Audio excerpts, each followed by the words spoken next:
Sa isang gabing may bagyo, tatlong lalaki ang nagtipon sa loob ng isang gusali, habang nagbabantay ang mga gwardya sa labas. Mabigat ang atmosfera habang ang dalawa sa kanila ay nakaupo sa isang mesa, abala sa isang seryosong pag-uusap. Tahimik na nakatayo malapit ang kanilang katulong, pinapanood ang pag-usad ng usapan. Ang lalaki sa isang dulo ng mesa ay nagsalita nang may halos hindi mapigilang galit tungkol sa isang nakakatakot na tao, isang inilarawan niya bilang demonyo sa anyong tao. Hindi ito basta-bastang kriminal, sistematikong winasak ng taong ito ang buhay ng nagsasalita. Unti-unting inilahad niya ang kanyang pagkakakilanlan bilang si Jin Lebong, ang Grand Master ng Treasure Merchant Alliance. Ipinaliwanag ni Jin kung paano unti-unting tinanggal ng misteryosong kaaway ang lahat ng kanyang pag-aari, ngunit ang tunay na takot ay nasa susunod na bahagi. Hindi lamang yaman ang kinuha ng kontrabida, sa isang nakakagulat na akto ng kalupitan, pinutol ng kontrabida ang mga daliri ni Jin, iniwan siyang may kapansanan. Habang patuloy na bumubuhos ang ulan sa mga bintana at paminsan-minsan ay kumikislap ang kidlat na nagliliwanag sa silid, ang kwento ni Jin ay parang bigat sa hangin. Ang pagkawala ng kanyang mga daliri ay nagsilbing patuloy na paalala ng kanyang mapait na enkwentro sa walang awang kalaban, tahimik na nakinig ang kanyang kasama. Marahil iniisip kung anong uri ng tao ang kayang gumawa ng ganitong kalupitan laban sa isang makapangyarihang tao tulad ng Grand Master ng Treasure Merchant Alliance. Sinabi niya sa lalaki na kahit mukha siyang pangkaraniwan, mas mabuti pang huwag siyang maliitin dahil kaya niyang kunin siya upang maghiganti laban sa masamang demonyo. Ang kausap niya ay kilala bilang Phantom, ang pinakamahusay na mamamatay tao sa Jiangho. Tinanong niya si Lebong kung mayroon ba siyang anumang partikular na katangian ng masamang demonyo, tulad ng isang larawan o sketch. Hindi makasagot si Lebong saglit, ngunit ang tanging kakaibang deskripsyon na ibinigay niya ay ang pagiging gwapo ng masamang demonyo. Ipinaliwanag niya na una niyang nakilala ang demonyo sa isang inuman. Ang magalang na pag-ugali nito, kasama ang kanyang alindog at talino, ay hindi pangkaraniwan. Kahit 20 taong gulang pa lamang ito, parang alam na niya ang lahat at walang lugar sa Central Plains na hindi pa niya napuntahan. Pagkaraan ng 2 buwan ng pagsasama, minsan niyang ipinakita ang kanyang martial arts habang lasing. Binuksan ng katulong ang isang locker para ipakita kay Phantom ang marka na iniwan ng tinatawag na masamang demonyo matapos ipakita ang kanyang martial arts. Ang marka ay walang iba kundi ang espesyal na martial arts ni Niang Lesang, ang Thunderbolt Sword. Nagulat si Phantom nang makita ang pattern ng Thunderbolt sa pader. Sigurado siyang mga bakas iyon ng Thunderbolt Sword na dati lamang niyang narinig.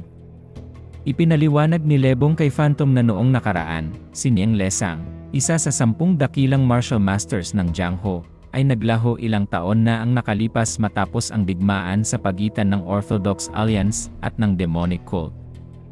Mula noon, hindi na siya nakita sa Jiangho kahit na natapos na ang digmaan 20 taon na ang nakalipas. Noong una, hindi rin siya makapaniwala, ngunit nakumpirma ang kanyang mga hinala nang makita niya ang librong martial arts na hawak ng tinatawag na masamang demonyo. Sigurado siyang pinatay ng masamang demonyo ang Thunderbolt Sword at ninakaw ang kanyang lihim na teknik, isang bagay na mas mahalaga pa kaysa sa 1,000 gintong barya. Mula sa Sword of Life and Death hanggang sa daan-daang dakilang master ng Jiangho, maging si Chon Muak na kilala bilang Demon Sword at isa sa 10 dakilang masters ng Jiangho ay naghanap sa kanya, ngunit wala ni isa ang nakabalik. Matapos marinig ang nakakatakot na kwento ni Jin Lebong at malaman na maaaring hawak ng masamang demonyo ang maalamat na teknik ng Thunderbolt Sword, sinabi ni Lebong kay Phantom, sa tuwing nagpapadala ako ng tao upang habulin ang masamang demonyo, hinahanap niya ako. Hindi lamang niya pinutol ang aking mga daliri at kinuha ang lahat ng aking ari-arian, nagawa pa niyang sabihin na masarap ang kanyang pakiramdam at wala siyang dahilan upang hindi kunin ang lahat ng aking pag-aari. Sinabi ni Phantom sa kanyang sarili na mukhang hindi nagsisinungaling si Lebong dahil tinangkang patayin siya ng masamang demonyo. Ngunit mahirap paniwalaan na isang 20 taong gulang ang tinalo si Chon Muak, ang Demon Sword. Sinabi ni Lebong na ang masamang demonyo ay gustong magkaroon ng katarungan para makuha ng patas ang lahat ng kanyang pag-aari, kaya pakiusap, patayin na ang masamang demonyo na ang pangalan ay Jock Legion at siya ang bida sa kwentong ito. Sa isang eksena, lumakad si Phantom papunta sa isang lalaki na nagwawalis sa compound, sinasabing dalhin siya sa tirahan ni Jock bago ito umalis. Ginawa ng lalaki ang utos at dinala siya sa silid kung saan nanatili si Jock. Habang naglalakad, sinabi ng lalaki kay Phantom na si Jock ay maalalahanin sa mga katulad nilang mabababang lingkod habang nanatili siya sa gusali. Sinabi ni Phantom sa kanyang sarili na ayon sa lalaki, si Jock ay isang mabait na tao. Hindi lang basta kinausap ni Phantom ang lalaki, inimbestigahan pa niya ng mas malalim tungkol kay Jock, nagtatanong sa ibang mga lingkod tungkol sa kanya. Ayon sa ilan, tinatawag siyang The Elegant Young Master, at para sa iba pang mayayamang tao, siya ang kumuha ng lahat ng kanilang mga ari-arian. Kilala rin siya bilang isang tanga na laging natatalo sa pera dahil kaya niyang ipusta ang lahat ng kanyang ipon sa sugal, at sinasabi niya na ginagawa niya ito para sa kanyang hinaharap na kapalaran. Ang huling impormasyon na nakuha ni Phantom ay tungkol kay Jock na sumasali sa Miram Tournament. Medyo naiinis si Phantom, nagtataka kung sino nga ba talaga si Jock dahil tila napakaraming personalidad niya. Tinanong niya ang lalaki kung may sinabi si Jock bago ito umalis. Sumagot ang lalaki na ang huling sinabi ni Jock ay handa na siyang magsimula ng ingranding buhay at maghahanap siya ng isang matalinong babae na aalagaan siya. Napabuntong hininga si Phantom dahil misteryoso talaga si Jock dahil sa dami ng kanyang mga personalidad. Sinabi ng lalaki na ang silid sa harap nila ay ang dating tinuluyan ni Master Jock, kaya pinayuhan siyang maglaan ng oras sa pagtingin. Binuksan ni Phantom ang pinto at tiningnan ang loob ng silid, ngunit wala siyang napansin na kakaiba, kaya lumapit siya para mag-imbestiga. Ang tanging kakaibang bagay na nakita niya ay ang mapa sa pader na may bilog na marka at isang salitang nakasulat, Conquer Hubie. Sa kaunting impormasyon na yon, natuwa siya dahil nahanap niya na ang susunod na destinasyon ni Jock, na sigurado siyang Hubie dahil 2 Miram Tournament ang gaganapin doon ngayong taon. Natawa siya ng medyo nakakatakot at sinabi sa sarili, sinabi ba niyang Conquer Hubie? Nakakatawa, bakit hindi na lang niya sakupin ang buong mundo habang nandyan na siya? Ngunit nabigla siya nang marinig niya ang isang boses sa likuran niya. Sinabi ng boses, pinigilan ko siyang sakupin ang mundo, at sinabi ko sa kanya na gawin ito ng paisa-isang hakbang.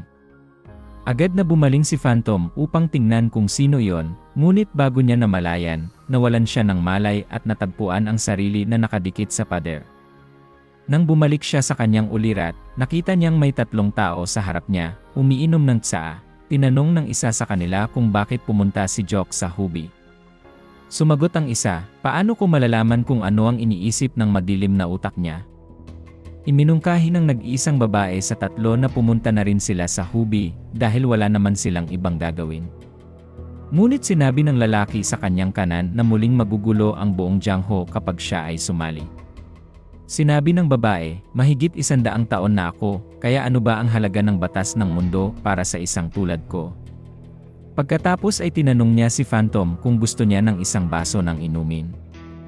Nang makita ni Phantom ang enerhiya na nagmumula sa matandang babae, at ang karit na nakatusok sa kanyang balikat, pati na ang karit na nakatali sa baywang ng matanda, napagtanto niya na siya ang Supreme Demon Empress, na sinasabing pinakapinagkakatiwalaang kaalyado ng dating Heavenly Demon. Kilala siya bilang Twin Demon Sword Yang Wayong. Tungkol naman sa simbolo sa baluti ng lalaki, sigurado siyang siya ay si Niang Lesang, ang Thunderbolt Sword na nagtago. Nagtaka siya kung bakit ang isang dakilang master tulad niya ay kasama ang isang demonyo. Bukod dito, kasama pa niya ang isang lalaki na naglalabas ng nakakatakot na demon energy na si Chon Muak, na kilala bilang Demon Sword. Nang makita silang magkasama, napagtanto ni Phantom na lahat sila ay may koneksyon sa ating bida. Tinanong niya sila kung bakit hindi nila siya pinatay. Sumagot ang matandang babae, sinasabi na nangako sila sa isang tao na hindi sila papatay ng walang pahintulot. Sa halip, sinira nila ang kanyang chest center at pinutol ang isa sa mga litid sa kanyang binti. Ngunit nang hindi tumugon si Phantom sa kanyang mga salita, sinabi niya, "Siyempre, narinig ko na ang mga mamamatay tao ay hindi takot sa kamatayan." Sinasabing nagtatago sila ng mga lason sa kanilang ngipin. Malungkot na natawa si Phantom at sinabi sa sarili, ipinapahiwatig nilang patayin ko ang sarili ko dahil nararamdaman kong mas masakit pa ito kaysa sa kamatayan at dahil wala ng ibang paraan. Kinagat niya ang lason sa kanyang bibig upang magpakamatay, ngunit bago siya namatay, sinabi niya sa tatlo, inggit ako kay Jock dahil maswerte siyang protektado siya ng mga master tulad ninyo. Ngunit sinabi nila sa kanya na hindi niya kailanman kailangan ng tulong ng iba. Kaya namatay si Phantom. Sa ibang eksena, nakikita natin ang ating bida na nakatayo na may dalawang espada sa likod niya, humaharap sa isang grupo ng mga martial artists na hindi gaanong kahalaga. Isang lalaki ang masayang tumawa at sinabi kay Jock, natagpuan ka rin namin, kaya ibigay mo na ang aklat na nagtatala ng lihim na teknik. Ngunit binalaan siya ng kanyang nakatataas na huwag magpakakampante dahil maraming master na naghahanap sa kanya ang namatay. Hinugot niya ang kanyang espada at lumapit kay Jock, sinasabing masyadong matapang siya para sa kanyang edad, ngunit hindi siya dapat umasa na makakaalis ng hindi nasasaktan matapos guluhin ang Grandmaster ng Treasure Merchant Alliance. Ngunit bago pa matapos ng lalaki ang kanyang sinasabi, inatake siya ng ating bida at lumipad siya palayo, hindi alam kung paano siya namatay. Nang makita ng mga tauhan na napatay ang kanilang pinuno, nagalit sila at umatake kay Jock, na tila hindi matatalo. Ngunit ang kanilang mga espada ay nasalag lamang ng isang daliri, at yun na nga ang unang dalawang lalaki na umatake ay agad na napatay. Parehong kapalaran ang naranasan ng iba pang sumugod upang patayin si Jock, isa-isa silang napabagsak na halos walang laban. At ang ating bida ay hindi man lang hinugot ang kanyang espada, dahil gamit lamang ang kanyang mga kamay, natalo niya silang lahat sa loob ng 1 minuto. Ang ating malakas na mandirigma ay pinaigting ang kanyang lakas at sinabi, mukhang hindi pa rin siya sumusuko. Marahil, hindi sapat ang mga daliring pinutol. Ang kasaysayan ay natatandaan ito bilang ang dakilang digmaan, isang nakapipinsalang labanan na nagharap sa ortodoksong paksyon laban sa kinatatakutang demonic cult. Ang nagsimula bilang isang tunggalian ng magkasalungat na pilosopiya ay nauwi sa isang apokaliptikong bangungot na walang sinuman ang inaasahan. Sa loob ng 13 mahahabang taon, ang mundo ng martial arts ay naging isang larangan ng digmaan kung saan ang mga master ng espada ay naglaban at nagbagsakan. Ang kanilang mga kamatayan ay nadagdag sa dumaraming bilang ng walang katapusang labanang ito. Ang lupa ay umalingaw-ngaw sa tunog ng paghihirap. Ang mga luha ay bumagsak na parang ulan, at ang hangin ay nagdala ng mga taghoy ng dalamhati, tila pati ang lupa mismo ay umiyak ng dugo. Ang mga mandirigma na minsang itinanghal bilang mga bayani ay naging mga walang buhay na veterano, hinahabol ng mga bangungot ng mga kalupitang kanilang nasaksihan at naidulot. Ang mga pamilya ay nawasak, ang mga alyansa ay gumuho, at ang mismong kalakaran ng kanilang lipunan ay nagsimulang magkalas sa bigat ng walang hintong labanan.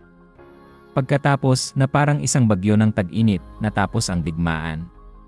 Parehong panig ay ibinaba ang kanilang mga armas sa isang di inaasahang tigil putukan na nagpatigil sa lahat. Hanggang ngayon, 2 dekada na ang lumipas, nananatiling balot sa misteryo ang tunay na dahilan ng biglaang kapayapaan. Ang Heavenly Demonic Cult at ang Orthodox Alliance, na dating magkaaway, ay tila itinali ng isang hindi sinasabing kasunduan ng katahimikan tungkol sa tunay na nangyari. Habang lumipas ang mga taon, nagsimulang magbago ang mundo ng martial arts, na parang mga bagong usbong na tumutubo sa nasunog na kagubatan. Bagong mga kapangyarihan ang sumibol sa Jiangho, ang komunidad ng mga martial artists.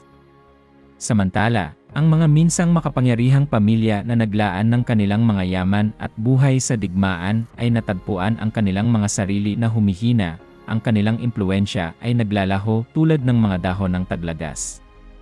Maaaring naghilom na ang mga sugat ng dakilang digmaan sa ibabaw, ngunit sa ilalim ng mapayapang anyo, ang mundo ng martial arts ay nananatiling na bago magpakailanman ng 13 taong impyernong iyon. Ngayon, sa isang mansyon ng isa sa mga huminang pamilya, may isang tao na nagsasanay ng kanyang kasanayan sa espada, ngunit nagtataka kung bakit hindi pa rin siya makalusot sa 7-star realm. Ang pangalan ng babae ay Jong Charion, at siya ang pangalawang anak ng pinuno ng Righteous Sword Sect. Sinabi niya sa kanyang sarili na kailangan niyang mapag-aralan ang Red Dead Sword Art sa lalong madaling panahon upang maibalik ang karangalan ng kanyang pamilya, ngunit sa kabila ng lahat ng kanyang pagsasanay, tila hindi umaangat ang kanyang kakayahan. Habang nagmumuni-muni siya, lumapit ang kanyang kapatid na si Jong Warrion, ang panganay na anak ng pinuno ng Righteous Sword Sect, kasama ang kanyang asawa na si Sobaek. Tinanong siya ni Jong Charion kung ano ang dahilan ng kanilang biglaang pagdating habang siya'y nag-iensayo. Sinabi ng kanyang kapatid, may dumating na tao mula sa Zangxin clan. Nais ni Swordsman Jiang na makipagkumpetensya sa iyo sa Dragon at Phoenix Tournament ngayong taon. Nabigla si Jong Charion sa balitang ito dahil sa mundo ng martial arts ng Central Plains, mayroong dalawang paligsahan na pinakaprestihiyoso. Ang una ay ang Heavenly Dragon Tournament kung saan nakataya ang karangalan, buhay, at maging ang mga sekta. Ito ang pinakamalaking paligsahan ng martial arts sa buong mundo. Ang pangalawa ay ang Dragon Phoenix Tournament na para sa mga kabataang lalaki at babae na naglalabanan bilang magkapareha, isang paligsahan para sa mga bagong sibol na talento. Naisip ni Charion na ang ideya ng pakikipag-partner ay parang laro ng mga bata. Ngunit mas lalo siyang naiinis sa ideyang makipag-partner sa manyakis na si Jiang Injol. Galit siyang sumigaw sa kanyang kapatid, sinasabing, hindi ko gagawin ito. Walang paraan na makikipag-ugnayan ako sa isang katulad niya. Ngunit kalmado siyang pinagsabihan ng kanyang kapatid, huwag kang magpadala sa galit. Makinig ka muna sa akin. Palagi mong sinasabi na gusto mong dalhin ang karangalan ng ating angkan. Kaya kung mapili ka para sa Dragon at Phoenix Tournament, magkakaroon ka ng malaking karangalan. Ngunit bago pa matapos ang sinasabi ng kanyang kapatid, umalis na si Jong Charion, sinasabi, hindi ako pupunta, kahit ano pa ang mangyari. Kung gusto mo ng mabuti para sa pamilya, ikaw na lang ang sumali at pababain mo ang iyong edad. Si Warrion ay napabuntong hininga habang pinatahan siya ng kanyang asawa.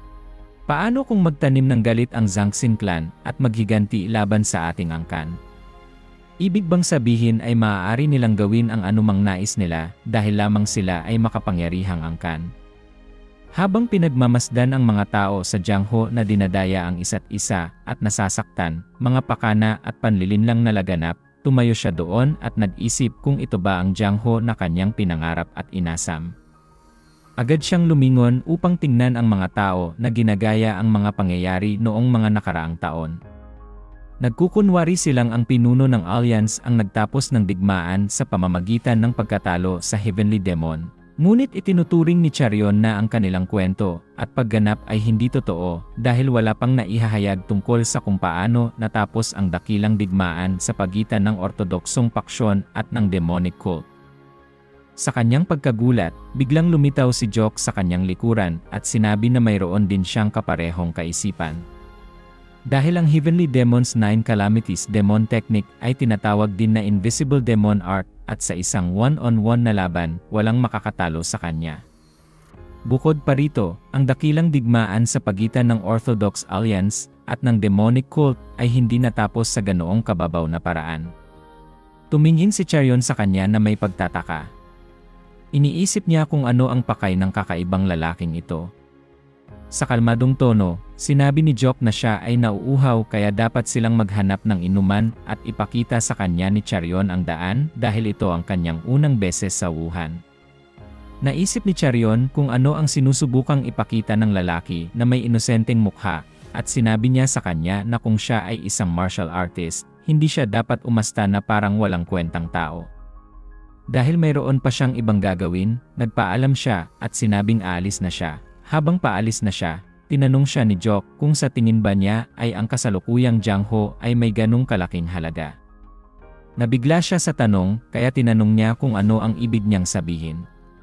Sinabi ni Jok na ang mga idealismo at kabayanihan ay matagal nang iniwan, kaya't ang Jiangho ngayon ay wala ng silbi kundi isang pagkukunwari lang na nakakalungkot.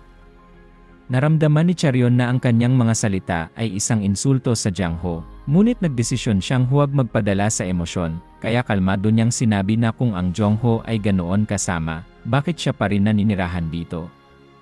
Umalis siya mula sa eksena, iniisip sa sarili na ang Jiangho ay hindi ganoon kasama para dumanas ng ganoong pambabastos. Naiwan si Jock na may impresyon sa ating bida, at kaya naghiwalay ang kanilang landas. Ilang oras ang lumipas sa loob ng Huayang Inn, medyo abala ang araw dahil puno ng mga customer ang inn. Isang lalaki ang nakikipag-usap sa kanyang mga kaibigan tungkol sa kung gaano kamangha-mangha ang Dragon at Phoenix Tournament. Sa kanyang palagay, tiyak na si Swordsman Im ng Ban family ang nangungunang kandidato sa kampyonato ngayong taon, ngunit ang iba ay hindi sang-ayon, sinasabing huwag maliitin si Swordsman Yaong ng namaksek. Habang abala sila sa kanilang usapan, pumasok si Charion sa inn at iniisip kung ang dami ng tao ay dahil sa torneo. Habang nagmumukha siyang nawawala, nilapitan siya ng tagapaglingkod ng inn. Sinabi nito sa kanya, "Hindi ba't ikaw si Young Lady Jong ng Righteous Sword Sect? Ano ang nagdala sa iyo dito mag-isa?" Sumagot siya na gusto lang niyang mag-light drink. Sinabi ng tagapaglingkod na may pagkadismayado na ang mga bakanting upuan ay nasa espesyal na silid. Kaya't nagpasya siyang dalhin si Charion sa espesyal na silid, at dahil siya ang pinakamahusay sa Wuhan, sinabi ng tagapaglingkod na bibigyan niya siya ng kaunting diskwento. Nang marinig ng mga tao na siya ang pinakamahusay sa Wuhan, lahat ay tumingin sa kanya, na naglagay sa kanya sa medyo awkward na posisyon. Nagtaka siya kung sino ang nagpakalat ng ganoong balita tungkol sa kanya. Napakasama ng takbo ng mga pangyayari mula sa Zhangxin clan hanggang sa kakaibang lalaki na nakilala niya kanina. Sa kanyang pagkagulat, nakita niya ulit ang kakaibang lalaki sa parehong inn. Sinabi ni Jock sa kanya na kung alam lang niya na magkikita sila ulit doon, sana sumama na siya sa kanya. Sa sandaling iyon, nakaramdam si Charion ng lungkot at naisip na tila napakaiba ng kanyang swerte ngayon. Kaya't napilitan siyang umupo sa isa sa mga mesa. Pagkatapos ng ilang sandali ng katahimikan, kinuha ni Jock ang hita ng manok at tinanong si Jong Charion kung alam niya kung paano magparehistro bilang kalahok at kung ano ang huling araw ng pagpaparehistro sa torneo. Nabigla si Charion sa dami ng pagkain na kinakain niya. Kaya naisip niya kung gutom na gutom ba ito buong araw. Tinanong niya si Jock, "Seryoso ka bang sasali sa torneo?" Sumagot si Jock ng oo, at tinanong siya kung dadalo ba ang mga magagandang babae sa araw na iyon, dahil mayroon siyang mukha na gusto ng mga babae. Idinagdag pa niya na naglalakbay siya ng 10 taon at saan man siya magpunta, palaging hinahabol siya ng mga babae. Nagtaka si Charion sa kanyang mga sinabi at naisip kung palagi ba siyang ganoon kamahilig sa mga babae, dahil tila napakaiba niya mula sa pagkakakilala niya kanina. Habang kumakain ng hita ng manok, sinabi ni Jock na kahit marami na siyang nakilalang magagandang babae, napagtanto niyang ang pinakamagandang babae sa Jiangho ay ang kanyang ina. Si Charion ay napaisip, "Sigurado ka ba talaga na ang nanay mo yon?" Tinitigan siya ni Jock ng masama at tinanong kung binabastos niya ang kanyang ina dahil lang matanda na ito. Nagpanik si Charion at sumagot, hindi iyon ang sinabi ko." Sa isip niya, "Naku, bakit ako natataranta? Ano bang nagawa kong mali?"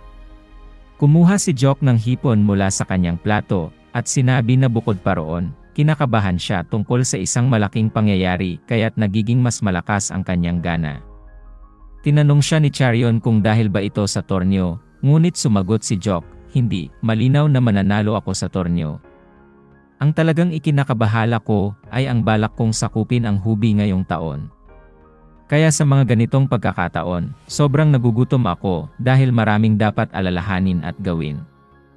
Sinabi ni Charion, "Ang yabang mo naman, sinasabi mong mananalo ka sa torneo at masusakop mo ang Hubi." Habang sila'y nag-uusap, pumasok ang isang tao sa silid at sinabi, "Akala ko may narinig akong boses habang nagdadaan. Hindi ba ikaw si Young Lady Jong ng Righteous Sword Sect?" Ang pangalan ng lalaki ay si Jiang Injol, ang tagapagmana ng Jiangxin clan. Sa kanyang ekspresyon, alam nating siya ay isang typical na side character na laging umaasta na parang siya ang bida. Pumasok siya kasama ang kanyang nakababatang kapatid na si Jiang Inwa na may intensyon ding uminom sa silid. Itinuon niya ang kanyang mga mata kay Charion at tinanong kung kamusta na siya. Tinitigan siya ni Charion at naisip, ang ugali ni Injol na sinisipat ang katawan ko ay hindi pa rin nawawala. Bagaman gusto na niyang suntukin si Injol, nagdesisyon siyang pigilan ang sarili, dahil hindi sumagot si Charion, tumalikod si Injol at tumingin sa ating bida, si Jock, ng ilang segundo. Pagkatapos, inilagay niya ang kanyang mga kamay sa kanyang bulsa at sinabi na mukhang may ibang tao sa silid. Inihagis niya ang isang gintong barya sa plato ni Jock at sinabing iyon ay para sa bayarin, at kung tapos na siyang kumain, gusto niya itong umalis sa upuan. Ang tensyon sa silid ay parang mapuputol ng kutsilyo habang tinutukan ni Jock ng mabigat na tingin ang kanyang kalaban. Sa kabila ng masalimuot na atmosfera, walang pakundangan niyang sinabi na hindi pa sapat ang bayad niya sa kasalukuyang sitwasyon. Ang tila kalmadong ugali ni Jock ay labis na ikinagulat ni Jiang Injol. Sa halos hindi mapigil na galit, binalaan ni Jiang Injol si Jock na umalis na habang siya'y mabait pa. Kitang-kita na ang kanyang pasensya ay nauubos na.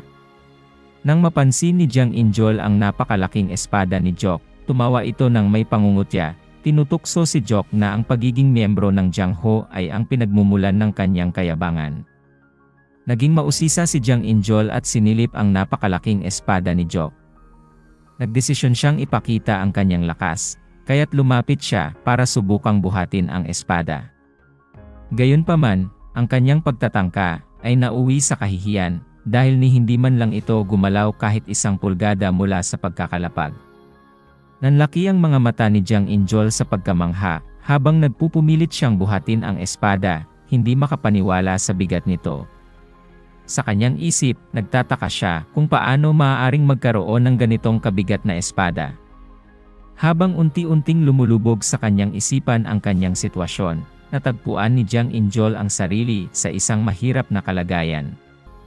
Kung aalis na lamang siya ngayon, ang kahihiyan ng sandaling ito ay hahabulin siya habang buhay. Ang kanyang reputasyon, na malapit ng masira, ay tuluyang madudurog kung hindi siya makakabawi sa nakakahiyang tagpong ito. Ang iba pang mga nakasaksi sa eksena ay napigil ang hininga, naghihintay kung paano magtatangka si Jiang Injol na maisalba ang kanyang dignidad mula sa pagkakabuyang-yang na ito. Pagkatapos ay napagpasyahan ni Jiang Injol na gamitin ang kanyang panloob na enerhiya upang pilit na buhatin ang espada, ngunit naiangat lamang niya ito ng ilang pulgada mula sa lupa. Tumawa siya ng mahina dahil sa bigat ng espada, ngunit sinubukan niyang itago ang kanyang takot sa pamamagitan ng pagsasabing kay Jock na mukhang ginagamit ang espada upang palakasin ang kanyang mga kalamnan. Agad namang sumang-ayon ang iba sa kanyang palagay, naniniwala na walang dahilan para mahirapan siyang buhatin ang espada. Ngunit laking gulat niya nang madaling kunin ni Jock ang espada mula sa kanyang kamay, ilagay ito sa kanyang balikat, at sabihin hindi ito para sa pagsasanay. Sinabi ng mahina na tigilan na ni Jock ang pagsisinungaling, dahil halatang halata na ang espada ay ginagamit sa pagsasanay. Nagkaroon sila ng sagutan hanggang sa tuluyang magalit si Jiang Injol.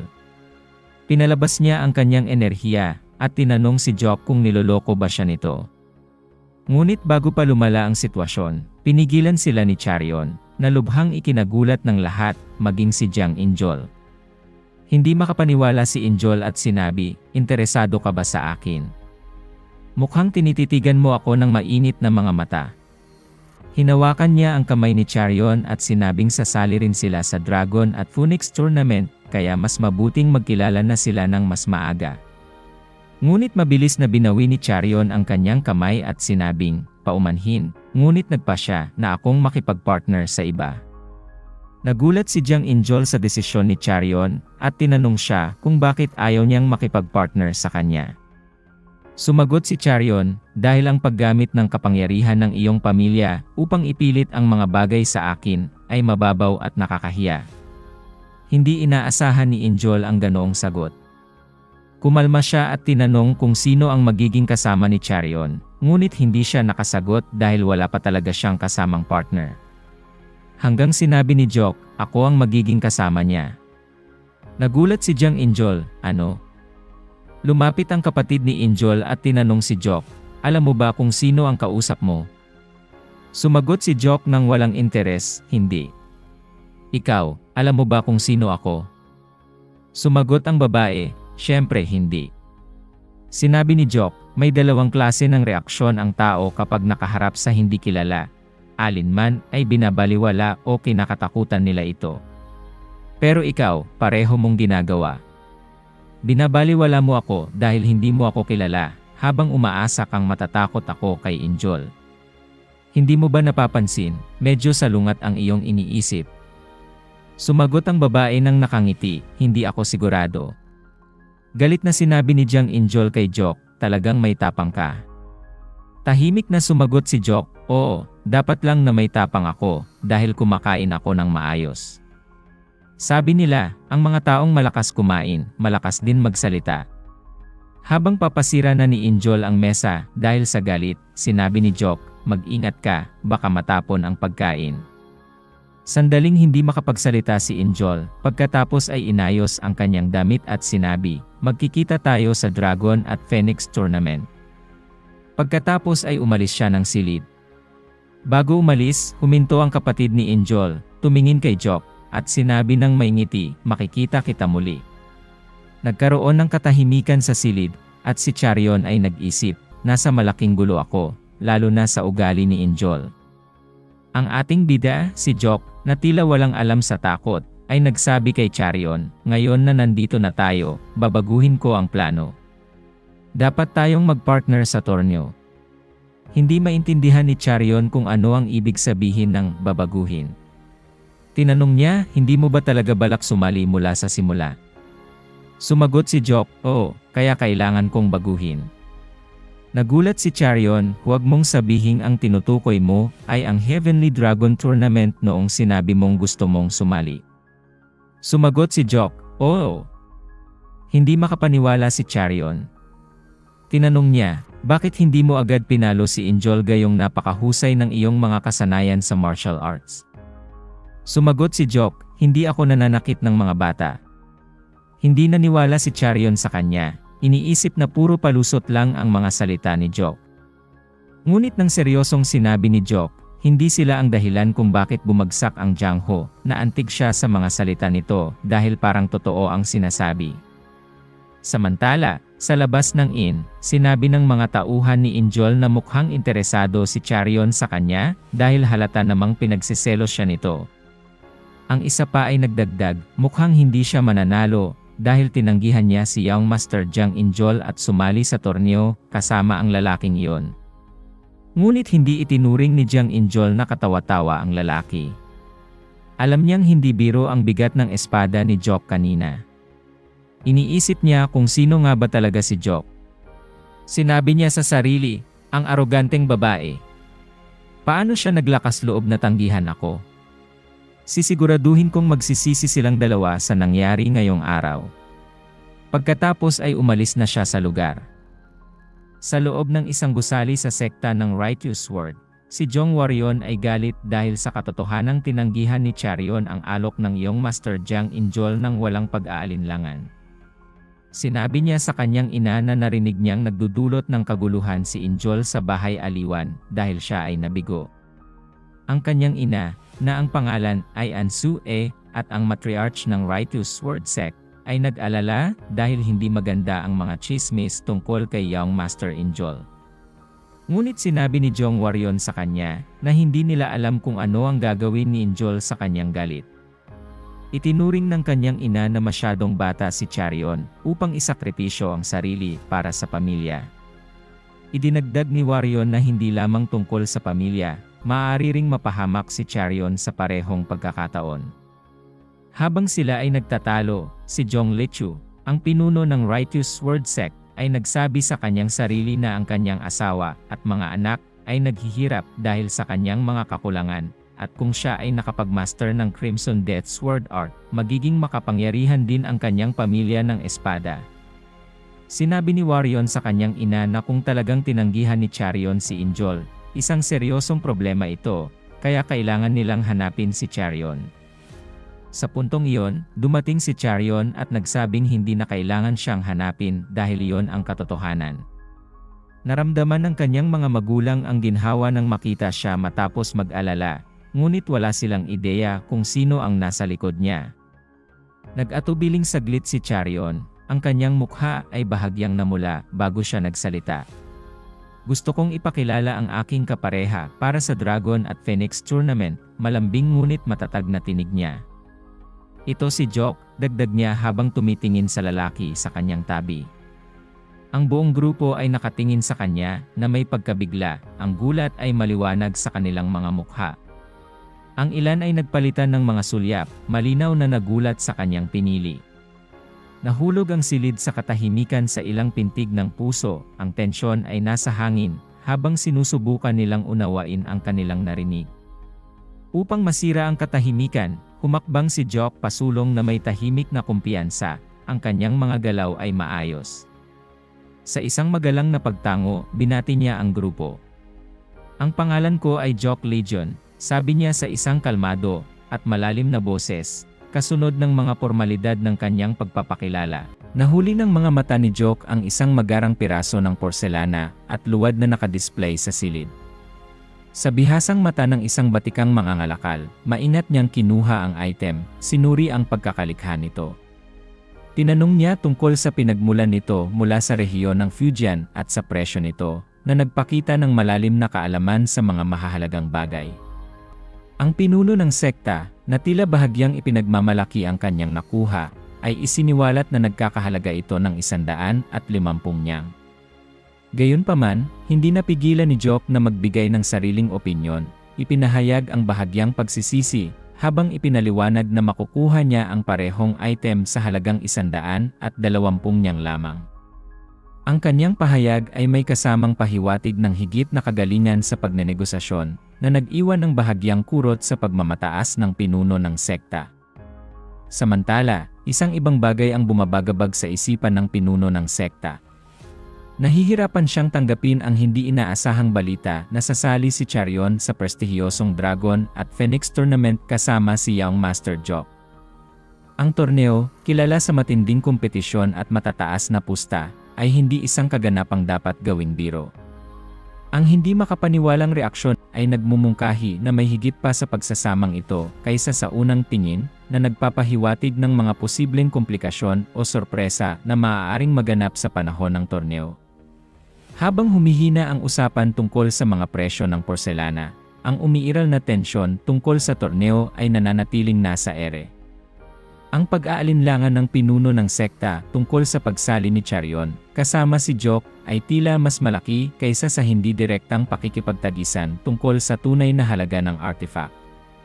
Maging ang kanyang kapatid na babae ay hindi makapaniwala dahil, kahit gaano pa siya kabata, hindi niya inaasahan na papasok si Charion sa torneo kasama ang isang kakaibang tao. Tinanong niya si Jock kung saang sekta siya kabilang. Ibinaba ni Jock ang porselana sa mesa at sinagot na wala siyang sekta, ngunit ang kanyang mga magulang ay nagtitinda ng prutas malapit sa Human Gate.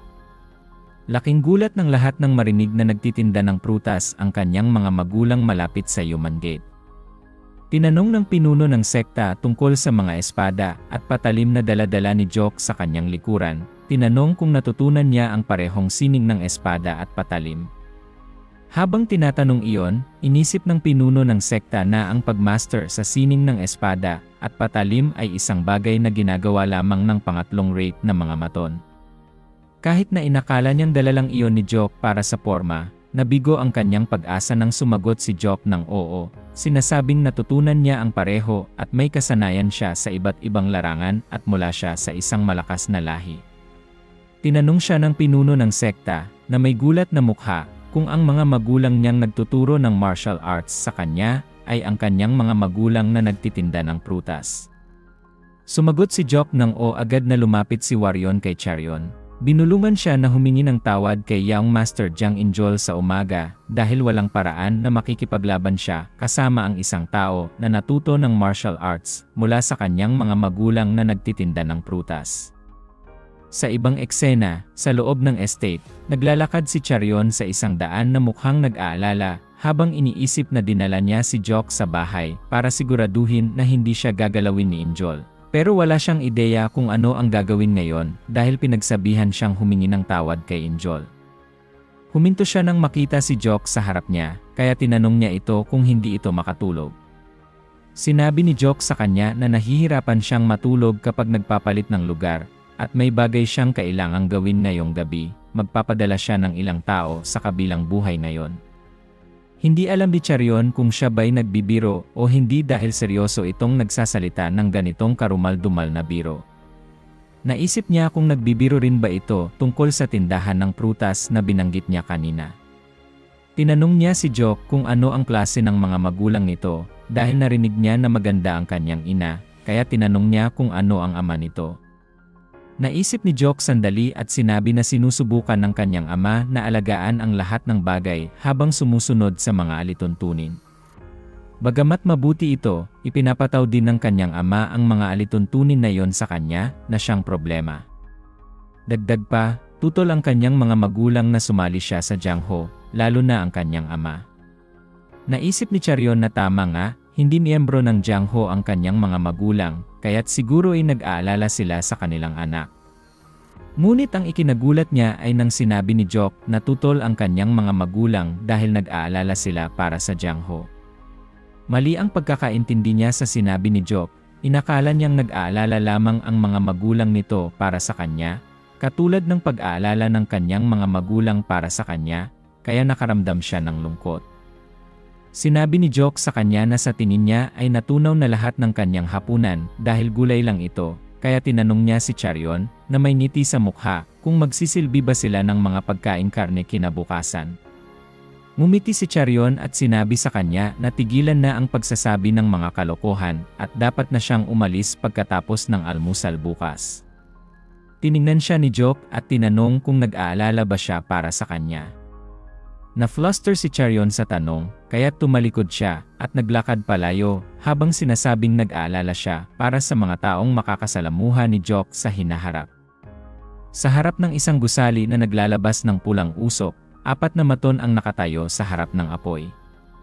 Ang isa sa kanila ay nagsasalita ng seryoso tungkol sa isang batang lalaki na nanginginig habang may hawak na espada, sinusubukang maghiganti para sa kanyang ama. Napansin niya na hindi siya maaaring magpanggap na walang nakita, kaya wala siyang ibang magawa kundi ipadala ang bata sa tabi ng kanyang ama. Tumawa ng malakas ang lahat sa kanyang biro. Sinabi pa ng isa na sa pamamagitan ng pagpatay sa bata, na iligtas niya ito mula sa pagiging ulila. Ngunit sa kanilang gulat, lumapit si Jock sa kanila.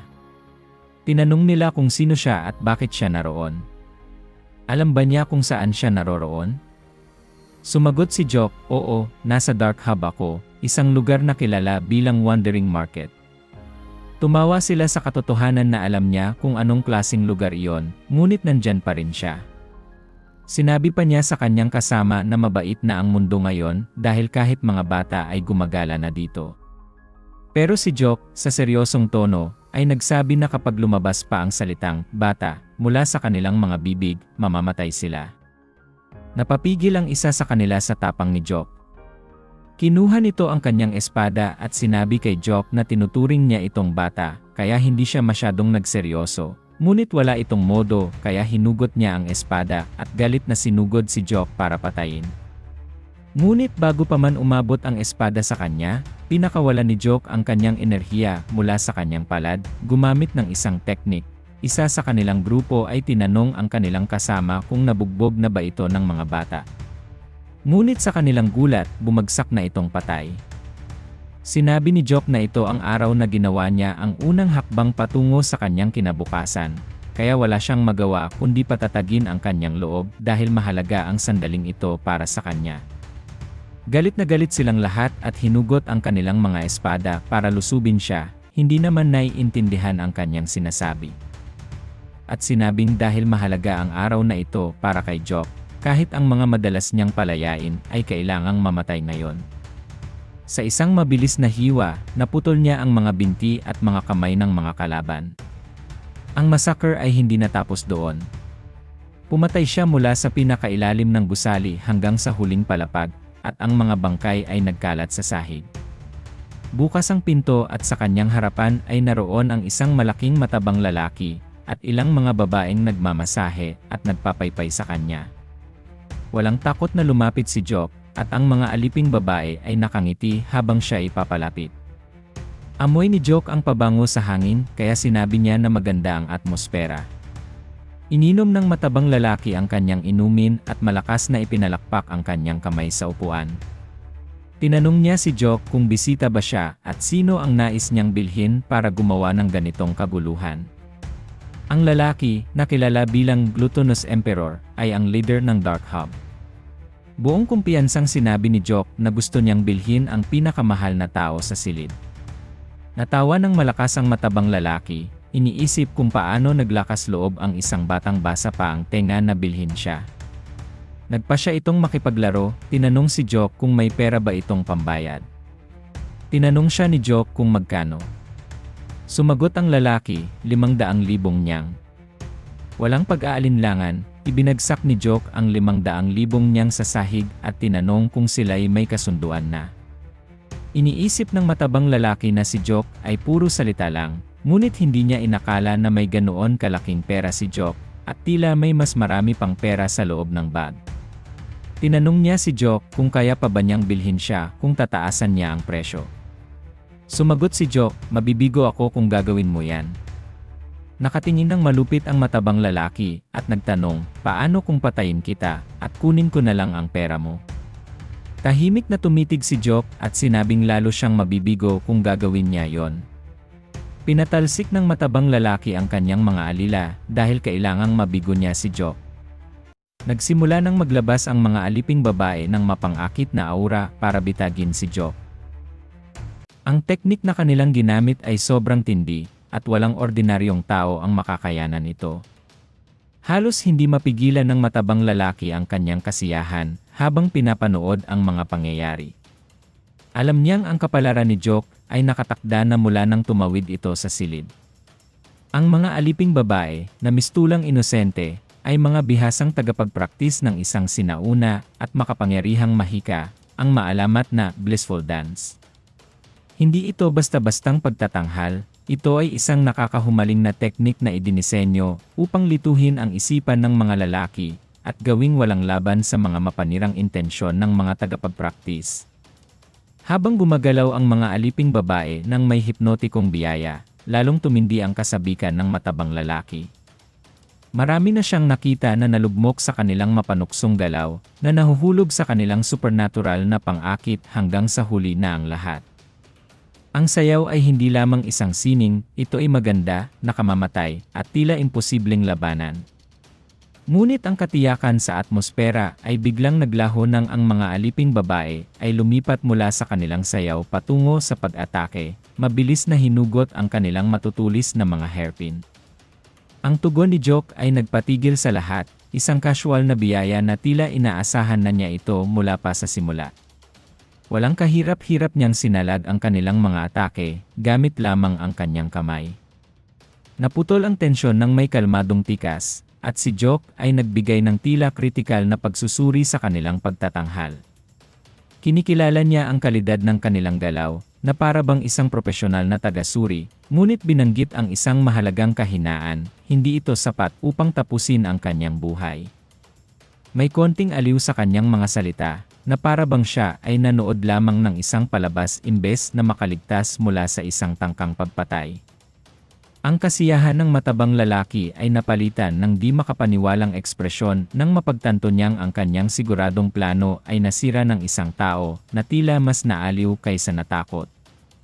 Kinuha ni Jock ang hairpin mula sa kamay ng isang alipin at itinapon ito sa haligi sa itaas ng mataba, sinira ang lampara. Hindi inaasahan ng matabang lalaki ang ganitong pangyayari, at ang mga alipin ay hindi makapaniwala sa kanilang nakita. Bukod dito, nasira ang mahika. Nagtaka ang matabang lalaki kung paano nalaman ni Jock na gumagamit sila ng kasangkapang pangmanipulasyon ng kaluluwa. Agad na tinanong ni Jock ang mga alipin kung may kahit isa sa kanila na gusto ang matabang lalaki. Ang sagot ay halata, hindi sila makasagot. Tinanong ni Jock kung sila ba ay dinala doon ng sapilitan.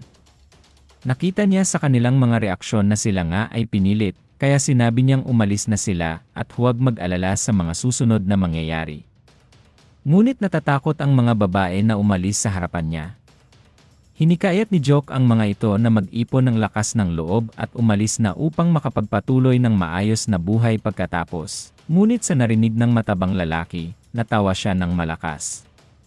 Sinabi niya kay Jock na napakagaling ng kanyang pananalita, at ipinahayag na palalayain lang niya ito pagkatapos niyang putulin ang mga paa at kamay nito. Bagamat lahat sila ay nagulat sa kanyang mga salita, pati na rin si Jock ay napipi. Naglakad si Jock patungo sa matabang lalaki na ngayon ay mukhang galit na galit, at sinabi sa kanya na kung talagang nais niyang putulin ang kanilang mga paa at kamay, wala siyang magagawa kundi bayaran ito ng buhay ng matabang lalaki. Nagulat ang matabang lalaki sa mga salitang ito, at sa sandaling iyon, naramdaman niya ang di masukat na intensyon ng pagpatay ni Jock. Sa kanyang pagkabigla, narinig niyang nagpasalamat sa kanya ang mga aliping babae. Sinabi nila na tulad ng sinabi niya, mag-ipon sila ng lakas ng loob. Dagdag pa nila, hinding-hindi nila makakalimutan ang kabutihan ni Jock sa pagbibigay ng malaking halaga ng pera sa kanila. Sinabi ni Jock na huwag silang mag-alala at mamuhay ng mabuti dahil kakailanganin nila yon upang magsimula muli. Ang isa pang lalaki ay napipi habang pinapanood ang matabang lalaki na walang magawa. Galit na galit ang matabang lalaki, iniisip na hindi niya inasahan na siya, ang dakilang gluttonous emperor, ay magiging tulad ng isang estatwa dahil sa intensyon ng pagpatay ng isang maliit na bastardo. Napakasama ng kanyang nararamdaman sa pagiging ganoong kalagayan. Gumamit siya ng isang teknik na nagpalaki sa kanyang katawan ng 3 beses, sabay sabing papatayin niya si Jock gamit ang kanyang espesyal na teknik, ang Body Protection Art. Ngunit buong kumpiyansang sumagot si Jock na kakailanganin nitong tiisin ang maraming palo upang mas lalo pa siyang lumaki, at nagsimula ang kanilang laban. Mabilis na umiwas si Jock sa pag-atake ng matabang lalaki, at agad na lumipat sa likod nito. Nang makita ng matabang lalaki ang ginagawa ni Jock, inihampas niya ang kanyang kamay ng buong puwersa para pabagsakin si Jock. Ngunit umiwas si Jock sa ere na may ngiti sa kanyang mukha, na lalo pang ikinagalit ng matabang lalaki. Galit na galit ang matabang lalaki dahil patuloy na tumataka si Jock, kaya nagpasya siyang durugin ito. Ngunit sinabi ni Jock habang nasa ere na kinamumuhian niya ang mga bastardo tulad ng matabang lalaki, at sa isang sipa lamang diretsyo sa dibdib ng matabang lalaki, pinalipad niya ito at sinira ang maraming pintuan sa proseso. Dugo ang umubo ang matabang lalaki, ngunit tumayo ito muli at pinakawalan ang enerhiya sa kanyang kamay na may intensyong patayin ang ating bida. Ngunit sinabi ni Jock, nakakadiring bastardo. Ano ang ginagawa mo sa pagpapanatiling bihag ng mga babaeng iyon? Nagpatalsik si Jock ng bato na may kamangha-manghang bilis at lakas. Tinamaan ang kamay ng matabang lalaki at tuluyang dinurog ito na parang papel. Hindi makapaniwala ang matabang lalaki sa kanyang nakita, at bumagsak siya sa kanyang mga tuhod na parang tinamaan ni David si Goliath ng isang bato. Napagtanto ng matabang lalaki na ang bastardo na kanyang nilalabanan ay isang tunay na dalubhasa. Ayaw niyang matapos ang lahat ng ganoon. Pinagsama niya ang lahat ng kanyang enerhiya, na naging sanhi ng pagliit ng kanyang katawan, ngunit dumoble ang kanyang lakas. Ngunit bago pa niya namalayan ang nangyayari, mabilis na lumitaw si Jock sa kanyang harapan, ang kanyang kamay ay puno ng enerhiya, at bang! Tinamaan niya ang matabang lalaki sa tiyan. Ang atake ay tumagos sa kanyang katawan at ang enerhiya ay dumaan sa gusali, sinisira ang lahat ng nasa daan nito. Sa wakas, natalo na si Goliath ni David. Sinabi ni Jock sa matabang lalaki na binayaran na niya ang kanyang buhay, kaya isasama na niya ito. Ngunit tinanong ng matabang lalaki kung saan niya dadalhin ang kanyang namamatay na katawan. Sinabi ni Jock, sa tingin ko nagkakamali ka. Kinausap ko siya, hindi ikaw. Natawa ang matabang lalaki, sinasabing wala namang magagawa ang multo. Dagdag pa niya, kung may katulad ni Jock, dapat kaya niyang dalhin ang multo ng walang ingay. Kaya tinanong niya si Jock kung bakit siya nakipagharap pa. Sinabi ni Jock na kailangan niya ng dahilan para patayin siya. Tumawa ang matabang lalaki at sinabing mas masama pa si Jock kaysa sa kanya. Inamin ni Jock na totoo iyon, ngunit hindi nahuhulog ang mabubuting tao sa kanyang bitag, at doon namatay ang matabang lalaki. Nagkaroon ng katahimikan ng ilang sandali. Sinabi ni Jock sa kuba, sa wakas nagkita rin tayo, Manor Master Wa, o dapat ko bang tawagin kang Wamochol, para sagutin mo ako? Nakikita na tunay na alam ni Jock ang kanyang totoong pagkakakilanlan, nagdesisyon si Wamuchol na huwag na siyang linlangin. Ang kuba ay si Wamuchol, ang dating patriarka ng Phantom Manor ng Bundok Tay. Sinabi ni Jock sa kanya, sino ang mag-aakala na ang isang henyo sa sining ng formation at engineering techniques ay nasa ganitong lugar. Kaya medyo natagalan ako bago kita natagpuan. Gaya ng inaasahan, ganito ba kahirap makarecover mula sa insidenteng iyon? Ang kanyang mga salita ay nagpagulat kay Mochol. Ang tanong ngayon ay ano ang tinutukoy na insidente ni Jock? Kung babalikan ang nakaraan, alam ng sinumang mula sa Jiangho na ang Phantom Manor ng Bundok Tay ay kilala sa pagkakaroon ng pinakamahusay na machining techniques. At si Wamuchol, na nagtataglay ng mahusay na talento at nagmula sa isang tanyag na pamilya, ay isang taong walang dapat ikainggit. Hanggang sa ang kanyang nag-iisang anak na babae ay aksidenteng napakialaman ang isang hindi pa tapos na mekanikal na aparato na pumatay sa kanyang buong pamilya, kasama ang kanyang anak. Matapos mawala ng pamilya sa aksidenteng iyon, sinisi ni Mochol ang kanyang sarili, binago ang kanyang anyo, at nagtago. Umiiyak si Mochol at sinabing hindi niya kayang kalimutan ang insidenteng iyon. Ngunit sa kanyang pagkagulat, sinabi sa kanya ni Jock na siya ay isang mabuting tao na nagdusa sa loob ng 10 taon at mahirap makahanap ng taong sadyang piniling magdusa ng buong buhay dahil hindi malimutan ang dalamhati ng pagkawala ng pamilya. Naantig si Mochol sa kanyang mga salita. Naisip niya na kakaibang tao si Jock, sinusubukang iligtas siya na ngayon lang niya nakilala habang inilalagay ang kanyang buhay sa panganib. Hanggang ngayon, wala pang sinuman ang nagsabi sa kanya ng mga ganoong salita.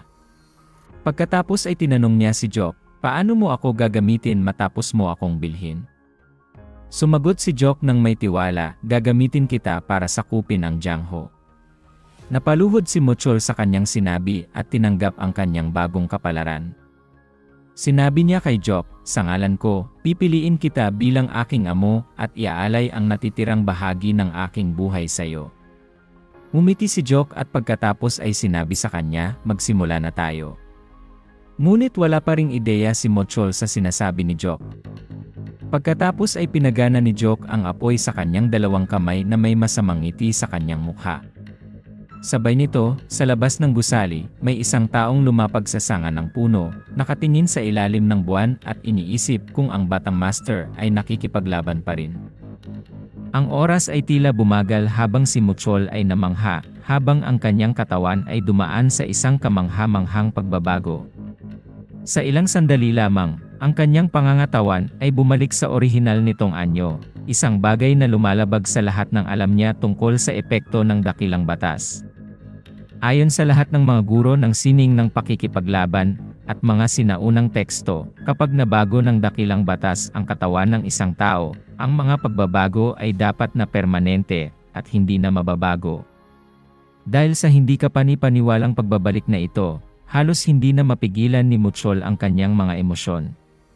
Ang kanyang tinig ay nanginginig sa taos-pusong pasasalamat habang ipinapahayag niya ang kanyang malalim na pasasalamat kay Jock. Tinitingnan siya bilang isang himala. Ang imposibilidad ng nangyari ay nag-iwan kay Mochol na hirap maghanap ng tamang salita upang ipahayag ang kanyang pasasalamat. Si Jock, na pinapanatili ang kanyang karaniwang kalma, ay tumugon sa taos-pusong pasasalamat ni Mochol na may isang mainit at alam na ngiti. Sa bahagyang pagkaaliw sa kanyang tinig, banayad niyang iminungkahi na maaaring maaga pa para sa ganoong labis na pasasalamat. Siya ay patagong nagbigay ng pahiwatig na ito ay simula pa lamang. Si Mochol ay kailangang magsumikap pa ng higit kaysa dati sa mga darating na araw. Ang ipinahiwatig na hamon sa mga salita ni Jock ay nagdagdag ng isang nota ng pananabik sa kanilang pag-uusap, habang pinag-uusapan nila ang mga posibilidad ng pagbabagong ito para sa hinaharap ni Mochol. Sila ay naging alerto sa mga papalapit na hakbang. May isang tao na lumalapit sa kanilang kinaroroonan na nagdagdag ng elemento ng hindi tiyak na sitwasyon sa kanilang masalimuot na sandali. Parehong binalingan ng pansin ng dalawang lalaki ang bagong dating, iniisip kung paano makakaapekto ang hindi inaasahang pagdating na ito sa kanilang pag-uusap tungkol sa pagbabagong naganap kay Muchol at ang mga hamon sa hinaharap. Ang lalaki ay bumati sa kanila ng may paghanga at nagsabing, "Sa wakas nagawa mo na, Young Master." Ang pangalan ng lalaki ay Muyong at siya ang personal na tagapagbantay ng ating bida, si Jock. Sa pagdating ni Muyong, si Jock ay natuwa, ngunit gaya ng dati, hindi niya napigilang magbitiw ng sarkastikong puna. Sinabi niya, "Dapat kang mag-ahit ng kaunti, nagsisimula ka ng magmukhang mas matanda kaysa sa iyong edad."